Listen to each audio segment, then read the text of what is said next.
a young girl went into her room and vanished without a trace. The police initiated a search, utilizing drones, helicopters, and hundreds of volunteers. But despite all efforts, they couldn't find any clues to her disappearance. Surprisingly, new details emerged on the third day of the extensive search, instantly turning this case into one of the country's most sensational topics, as no one expected such a turn of events. Athena Strand was born on May 25, 2015, in the small American town of Duncan, Oklahoma. Her parents divorced, and her father moved to Texas, while Athena remained living with her mother. Despite the distance, her father maintained regular contact and visited her whenever possible. Sometimes her mother also brought Athena to see him, as they got along well, and she wanted her daughter to spend enough time with her dad. Later, both her mother and father remarried. Athena was blessed with two younger sisters, and they shared a close bond, always trying to spend as much time together as possible. Athena was a typical happy child, always radiating positivity, loving to play, and spending as much time as possible outdoors. In late 2022, when Athena was 7, she temporarily moved to live with her father in Texas until the New Year holidays, when she would return to her mother in Oklahoma. During this time, Athena attended a local elementary school.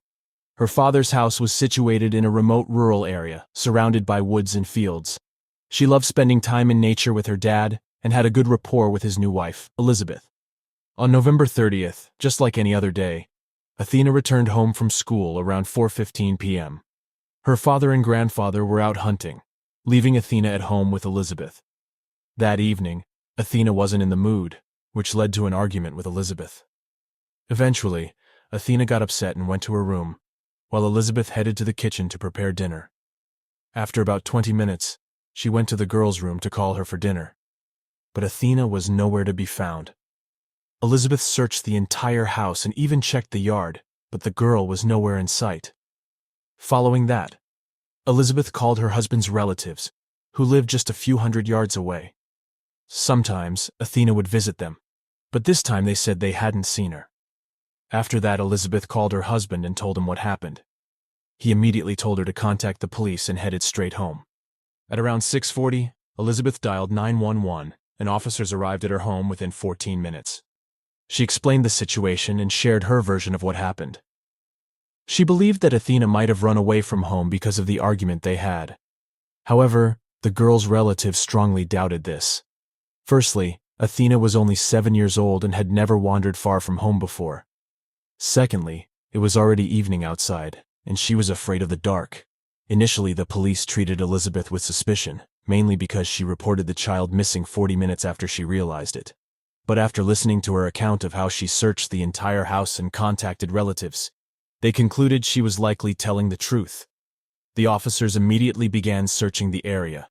Despite the darkness, they combed the forests and fields within a radius of several kilometers from the house.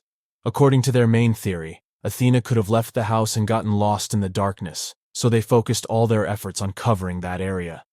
They also considered the possibility of abduction, but found no evidence to support that.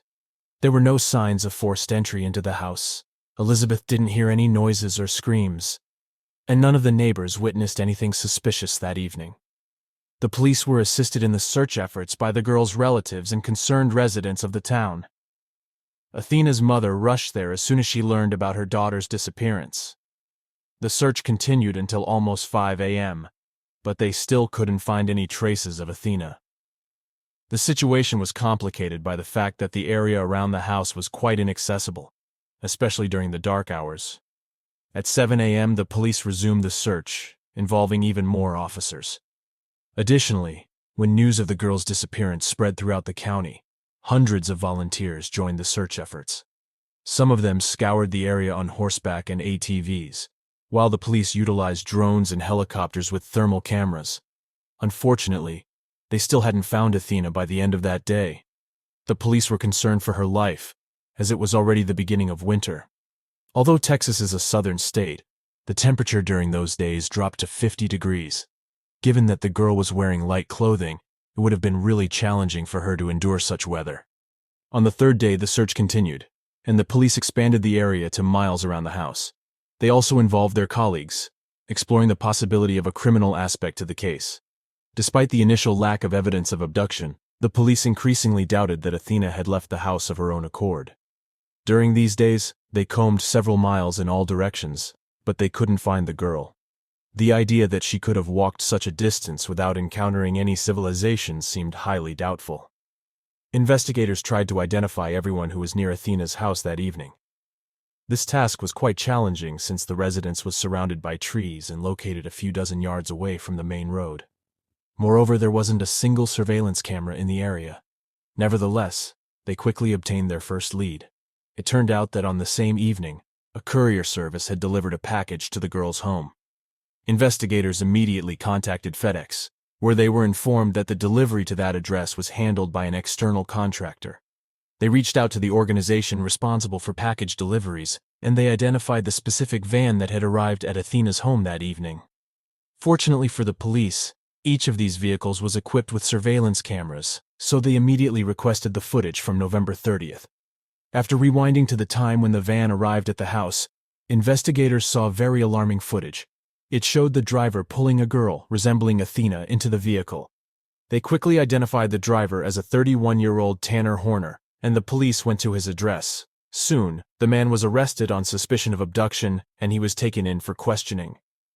As soon as investigators mentioned the video evidence, Horner began talking.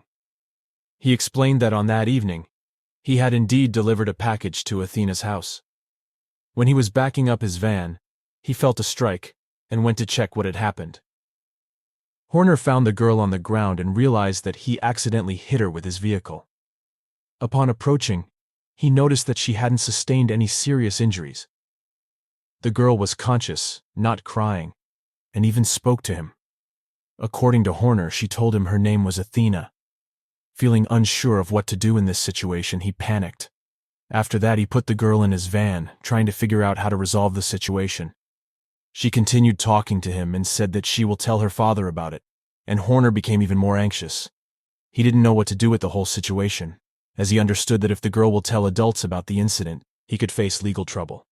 And after that, he continued, telling the investigators something that, to put it mildly, puzzled them. According to Horner, he couldn't come up with anything better than to kill her. He said that he first tried to break her neck, but it didn't work. Then he strangled the victim, took her body to a river near a neighboring town, and dumped it in the water.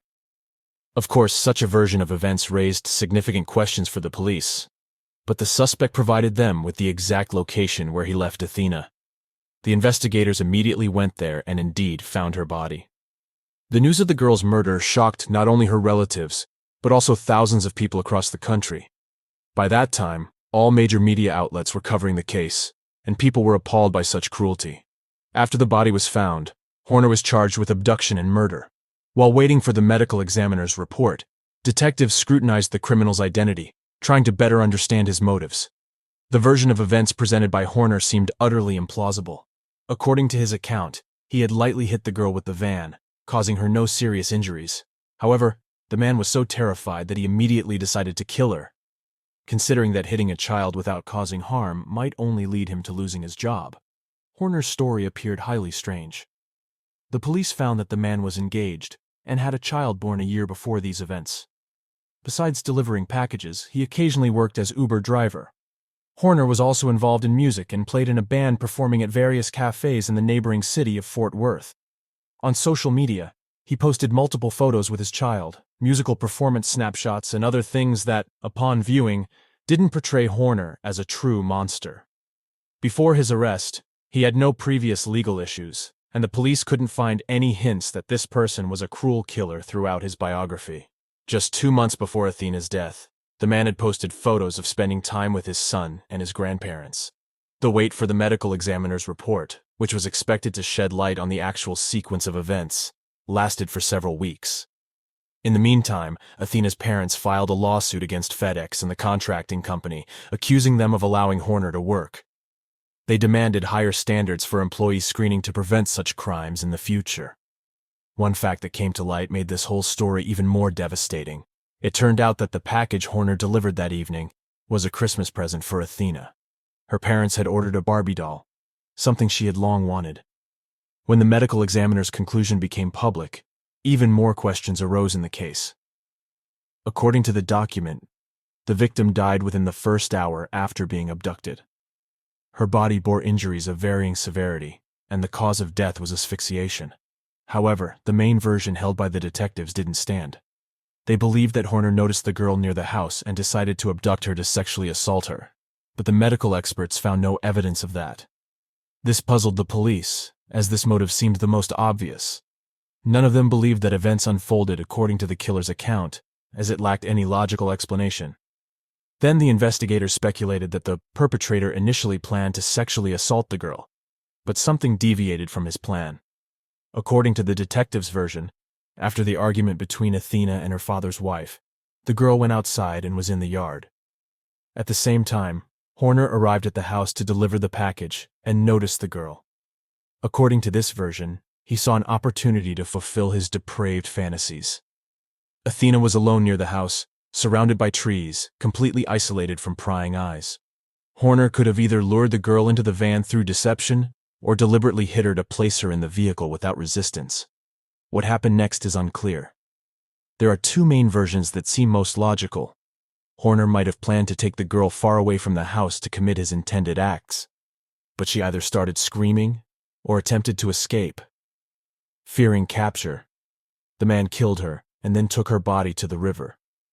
According to the second version, Horner might have engaged in some deviant actions towards the victim that did not involve direct contact. In such a case, medical experts would not have found evidence of sexual assault.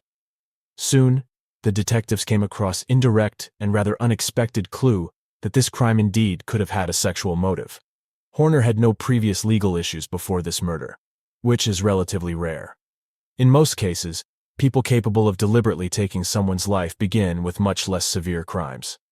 For many weeks, the detectives meticulously studied Horner's past. They spoke to his relatives, friends, and acquaintances, trying to find any hints that the man might have been involved in other crimes. In the end, they made a breakthrough. The police managed to find several individuals who claimed to have suffered from Horner's actions when they were children. The police didn't disclose their identities in the interest of the investigation, nor did they reveal all the details of what happened.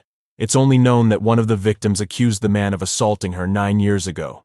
Additionally, Horner was charged with 3 more incidents of sexual assault involving minors in 2013. It's unknown at this time whether these incidents involve one child or 3 different victims. But that's not all. One of Horner's victims had been publicly speaking for years about how he assaulted her when she was 16. She wrote about it on her social media, trying to bring attention to the fact that Horner was a dangerous criminal. For some reason, the man faced no consequences for this act and wasn't even considered a suspect. The girl accusing him of this crime wrote that for all those years, nobody believed her. However, after Horner killed Athena, these allegations received much more attention. They exposed the true nature of this individual and his possible motives. Now, Horner will also face separate trials for these 4 incidents, apart from the legal proceedings for Athena's murder. There's one more aspect that, on its own, might not seem significant, but in the context of all of Horner's crimes, it provides further insight into his true character. After his identity became known to the public, internet users discovered his TikTok account. There were only a few videos, with the last one shot a few weeks before the murder. In this video, Horner recorded his reaction to a clip where someone captured a bug in a glass and then slowly poisoned it with a spray. Watching the bug die, Horner's face displayed a rather eerie expression, as if he genuinely enjoyed the process of killing. If the man was indeed a sadist who derived genuine pleasure from witnessing someone's death, his account of Athena's murder comes into question once again. Horner claimed that the only reason he killed her was the fear of facing punishment for a much lesser crime. But if we consider that he had such sadistic tendencies, his account appears even more absurd. As part of the preparation for the trial, the authorities announced that they would seek the death penalty. Horner himself hired a lawyer who advised him to withdraw his confession and declare his innocence, but this is unlikely to help him avoid punishment. Considering that the police have video footage from the van, as well as Horner's testimony about the exact location of the body, his guilt is more than evident. Moreover, additional evidence might be presented during the trial, the existence of which is currently unknown. Most likely, they found Athena's DNA traces in the van, and genetic material from the killer could have been collected from her clothing and body. We can only follow the course of the trial and wait for further details to become known to the public. Until then, feel free to share your opinion on this story in the comments. And don't forget to like the video if you enjoyed it. Thank you for watching.